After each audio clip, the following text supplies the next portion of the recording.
if females don't like male behaviors, male traits, and so on, blame your mothers and your grandmothers and your great-grandmothers all the way back, because females made us males the way we are. You chose us. You chose what you liked back then. We now understand Darwin didn't understand about altruism. He thought altruism was contradictory to evolutionary. We now understand why. We understand why people are gay. This is true all over the world. Taller candidate usually wins. We understand team sports. Whoever there can be 10,000 people at a football game, not one of them is thinking about why. Why am I interested in team sports? Why do people all over the world get into it so much? Why is it more male than female? We understand, if you take evolutionary perspectives, you will understand own groupism. You will understand that team sports and patriotism and racism all come from the same stems. They come from the same roots, and they come from our biology. Why we think people are good looking, that's all evolutionary. Even why I disagree with the leading theory about this, but any good theory about why we age and die has to be an evolutionary theory. And even why most people are religious. There's a lot of controversy. There's a lot of different evolutionary theories about why people are religious, but I think in the end, the answer is going to be found in evolutionary biology. Oh, here's a couple of quotes. Dobzhansky, the great geneticist. Wow, these are pretty impressive quotes. These are very ambitious. Nothing makes sense except in life, except in the light of evolution. And look at Dawkins' quote. Intelligent life on a planet comes of age when it first works out the reason for its own existence.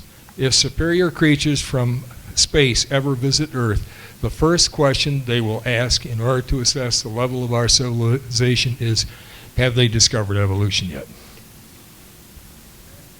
I think that's a pretty impressive quote. I think evolutionary biology is real important. I just am so sorry that it's still not taught in a lot of biology classes, not just in Mississippi, I'm talking Michigan too.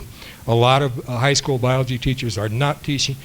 This is the most important discovery in the whole history of science. It's the organizing principle for all biology, and it's the organizing principle more than any other one for understanding behavior. Why? I mean, we should be teaching this in 3rd grade. So I don't know why we're not, but anyway, thank you for listening. It's been a joy to be with so many smart, educated, logical, rational people. Thank you. Thank you, Jacob. Tom, thank you very much for a great presentation. I have a quick question. Oh, yeah, sure. You said that the heritability of religiosity is 0.5, right? Correct? Is that closely related to probability? Does that mean like the probability of a person turning religious is 50-50? No, that's not what it means. It means that of the variation in the population ranging from people who are totally skeptical, atheistic, non-religious to people who are super religious creationists, that the variation there, about half of it can be explained by genes. It depends on what genes you inherited. It isn't that we're blank slates and that given certain probabilities any person can turn religious or non-religious. No, it just explains the amount of variation out there if you consider all the people. About half of the explanation is due to what genes people have. I want to say that was a very, very interesting and engaging lecture. Oh, thank you. I want to say that right off the top of my head. That was outstanding. I found everything very interesting. The study on the twins particularly appealed to me from a genetic point of view. When you have identical twins, for example, and I guess case studies, some sort, are separated. When they do those kinds of scientific studies, do they have two separate scientists studying those two separate people? They usually have several. methodology. There's usually a team of many of them. And these studies have been replicated again and again and again. It's not just Thomas Bouchard at the University of Minnesota. There are a lot of good behavior geneticists that have done these studies. Yeah. Hi, thank you. You're very interesting. I noticed that the scientists around the world, they don't always communicate with one another. And some scientists, their revelations are overlooked. Why is this? I don't know if you have the answer for this, but why is this, and why aren't they sharing more? I hear a lot of stories about some scientists coming up with a cure to cancer, but they won't allow them to do it, I guess, because of the pharmaceutical companies. But sharing information with one another from around the world, what is the reason that these scientists don't get together and share? I don't know, except that people often find it more profitable to defend their own turf. There's a little bit of us versus them-ism, I think, even in science. It would be nice if scientists shared more, but I think most scientists are pretty open about sharing their information. They publish in peer-reviewed journals, and the journals, the publications are made public to anybody who wants to read them.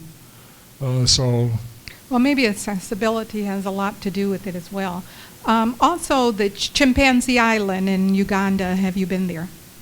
No, I haven't. Are you familiar with it? No, I'm familiar with a lot of chimp studies, but not Chimpanzee Island in Uganda? Yes. No, yes, I don't yes. know that. I was in Uganda, and Huh. I had the opportunity to, while I was on the water, but I didn't have time to go over to the island. Huh. Chimpanzee Island, where they're doing a lot of studies. They even let the public come and take a look at these chimpanzees. And so I think they're doing a lot of work that you're talking about on the gene, in the gene pool. Well, sure, any of you, most of you aren't probably young enough, you're starting your careers, but boy, biology, behavior, especially evolutionary perspective, is really interesting stuff. Any other questions? Yeah, I think your work is fascinating, and I think it's really interesting, all of the scientific development. But I know that at least in the blogosphere and some of the science bloggers have really panned evolutionary psychology in terms of it being used to support sexism and some of those other things. Can you speak to some of the challenges maybe you guys have encountered?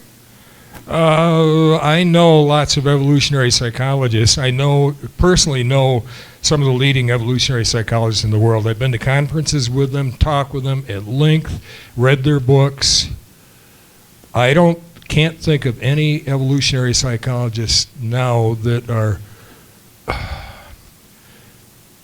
are espousing social policy or so much on the basis. I think most of them stay pretty clean and clear of making giving advice about. I don't think any of them are sexist that I know of. I remember David Buss one time, who used to be at University of Michigan. He's now at University of Texas, Austin.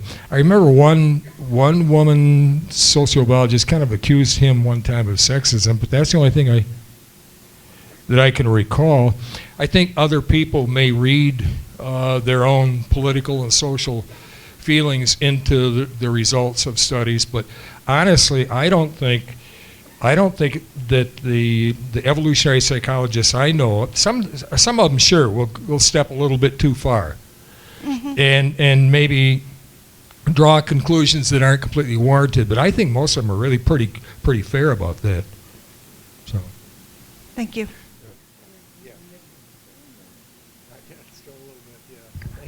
This was for Tom's very first PowerPoint presentation.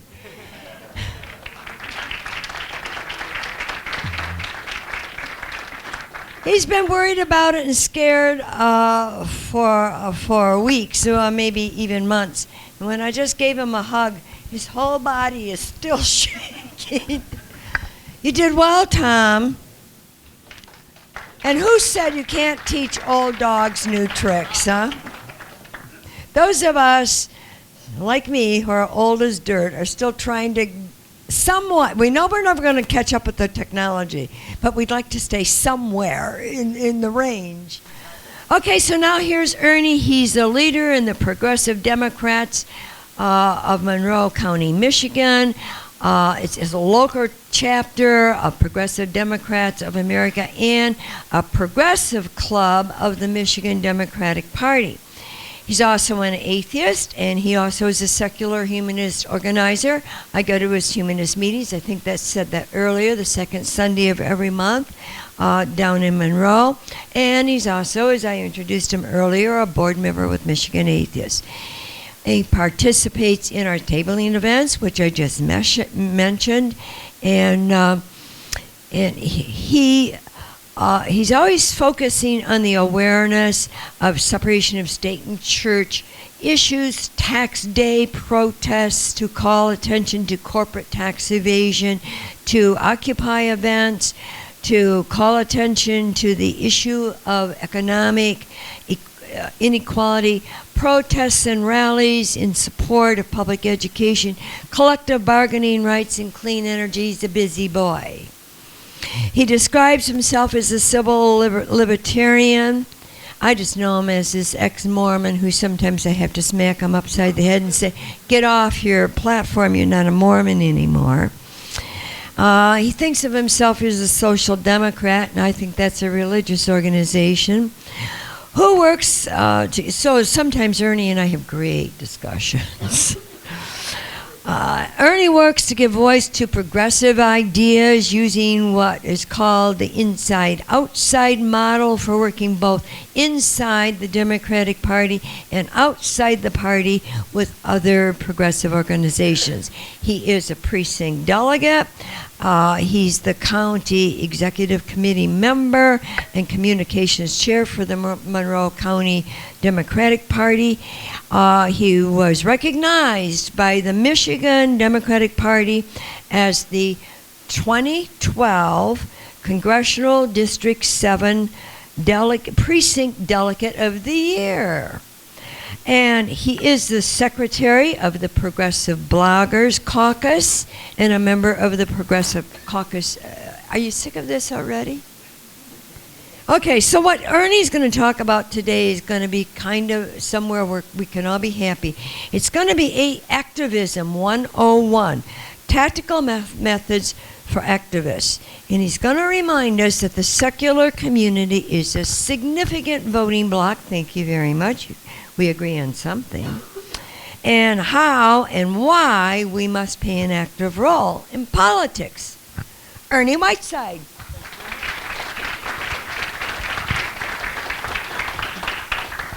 Arlene makes me feel so much more important than I really am. Always, not just when she reads a long list of accolades like that. I keep telling people how incredibly robust and important the Progressive Democrats of Monroe are, and we're both here. It's easy to put a title on, but it takes numbers and people to make things happen. And there's ways that we make things happen, and those are tactics and strategies that we do, and they're all called activism in the end. And it doesn't really matter whether they're political or partisan or economic or just trying to deal with social injustices. And that's what I really kind of want to talk about. The other thing I want to talk about this year is I want to continue a discussion we started last year, and a discussion started earlier by Andrew, because, the only good news about following Andrew is that you guys are all just eating and you're all tired. You might not notice how inferior my presentation will be to his. That was so incredible what he shared with us this morning. But it's going to play very well to, I hope, what I'm going to share with you today, or this afternoon. What the atheist community fails to do that maybe the Christian community does. So I want to rehearse something that the former president of the National Atheist Party, Troy Boyle, said last year when he was standing here. He said that Ronald Reagan did something incredible. And this just hit me so profound. He convinced Catholics and Lutherans and Baptists and Presbyterians and evangelicals that they were all something called a Christian. And we haven't really done that within our own community to the same extent. Those people who will raise their hand and say, I am an atheist, are a relatively small voting bloc. And that's what I want to show you a little bit, how we can make our voting bloc and our activist bloc, our influence power, bigger by being more than that little group of people that says, I'm an atheist with a big A. Okay? I hope that's what we're going to do. Here's Michigan Atheists. And, we have a very clearly stated mission, and that is to defend civil rights, especially in regard to the separation of church and state of atheists. But we have a little broader mission in that we are something of a community builder, and we bring people together to do this. And here on this slide we see 3 of the principal tactics that if you go to a class on political activism, they will tell you people use. We try to influence policy. In other words, we try to make sure that the laws of the land are respectful of our secular nature and don't try to impose religious views upon us. And it's our principal reason for existing as Michigan Atheists. We also have awareness campaigns, and one of our big awareness campaigns every year is the tabling event that I showed you here. We do a couple of those. They really are wonderful. They really are probably worth a couple of hours. They are so fun. Anyone who's gone to a tabling event, I know Norm is out there every year with No Circ. Anyone who's been out at a tabling event sees and hears the mix of people who come by. But I will tell you, the majority of the people who stop by are people who are already atheists and know it. And they are so glad to see that they are not alone, like that sign over there says. Okay? So a public awareness of the fact that your neighbors are atheists is a wonderful thing. And that's something Andrew told us this morning we could do to get a better political position in the world, because people who know an atheist don't think as badly of atheists as people who don't. So being known to the community is a really important thing. Also, the community building piece is a little different than public awareness. It's bringing people together in rooms. It's bringing coalitions together. And this room is filled with people who are in slightly different groups, all of whom are atheists. And that's part of what we try to do as part of our overall mission, is bring a coalition of people together into a community. I'm singling out a couple of organizations that are here today, and we just heard Mark Shaberman talk. Mark Shaberman is with Secular Coalition of America, as am I. And one of the things that Mark focuses more exclusively on than other things is influencing policy. Do I need to go up just a little higher? Okay. And so what he tries to do is track legislation as it moves through, and then literally goes to Lansing and talks to some of these committees. How many people here have ever gone to Lansing to talk to a committee? A fair number. And that's an interesting process. I'm not sure if they hear us. I don't think you're ever sure. But your statements are read into the public record, and they get noted when it comes to passing legislation. And if the committee is composed of a certain denomination of religion, as we're told, the Republican denomination as opposed to the Democrat denomination, they probably won't get heard very much. But they still go. They still go. And we still talk. And that's influencing policy. And I'm going to suggest that the best way to influence policy is to know the people in the room. Because if you go into that room as a stranger, your influence is pretty low. Okay. Community building.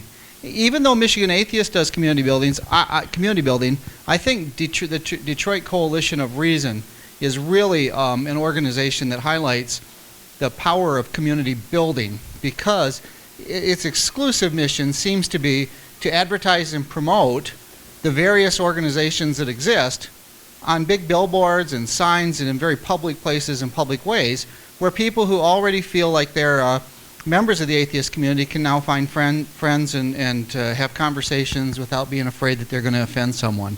So community building is one of the tactics we use. Awareness campaigns are awesome. Chris isn't here today, is he? Chris McLaughlin? Huh? Chris is part of a group. Well, not just Chris. There's a handful of people, and some of you are in here. How many people here are street teachers? There's one, two. There's several street teachers here. taking it to the streets is part of a big awareness campaign. It's a way that people who normally won't see you, who normally don't see you, people who normally ignore you can't ignore you. Bullhorns are very useful in awareness campaigns, so are leaflets and flyers. But anything that tends to let the public know that they're in a community where there are also people who are moral, decent, nice people, who are atheists, is a good thing, I think, from a political activism standpoint.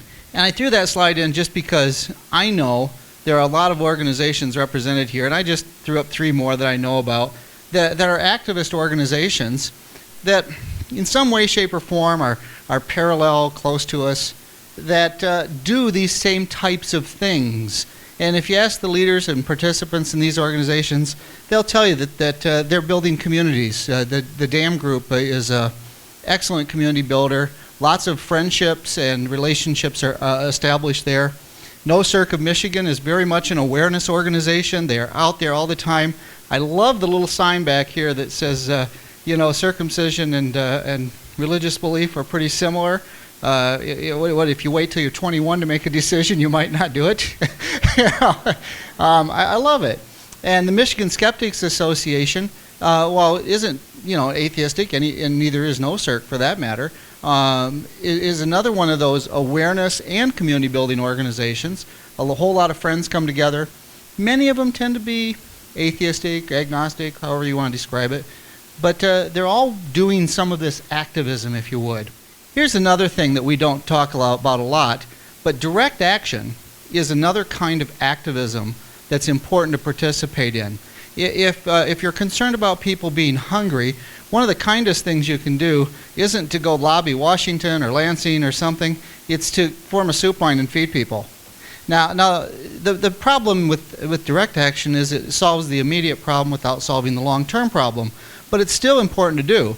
And I think that Camp Quest is one of the best examples of direct action by atheists anywhere, because they recognized a real need.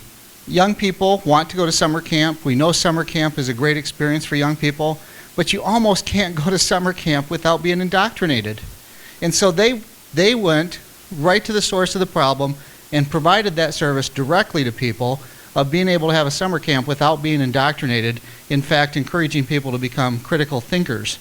And so as we progress in this, think about what kind of direct action might atheists take as a community, as political activists. Here's the elephant in the room, folks.